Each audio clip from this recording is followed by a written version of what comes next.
Islamic University of Science and Technology Awantipora Kashmir ने पानी के तहफ़्फ़ुज़ में नुमाया खिदमात पर वज़ारत जल शक्ति हुकूमत हिंद की जानिब से नेशनल वाटर अवार्ड हासिल किया है। ये एजाज़ आज विज्ञान भवन नई दिल्ली में यूनिवर्सिटी के वाइस चांसलर को पेश किया गया। इस दौरान इस्लामिक यूनिवर्सिटी के साइंसी व जामा मॉडल की तारीफ की गई। Vice chancellor professor Shakeel Ahmad Romshoo ने इस एजाज़ को यूनिवर्सिटी की मुश्तरका मेहनत का नतीजा करार देते हुए कहा कि मरबूत हिकमत अमली ने ज़ेरे ज़मीन पानी के ज़खायर मजबूत बनाने और माहौलियाती बेहतरी में अहम किरदार अदा किया है। Today we are at the Vigyan Bhavan to receive the National Water Award.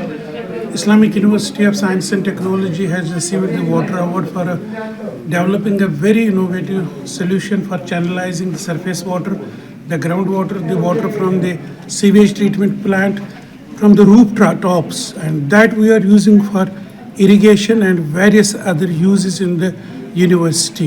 We feel proud to have received this award today at New Delhi, and I congratulate all the faculty members, non-teaching staff and other stakeholders for making it possible. Thank you very much.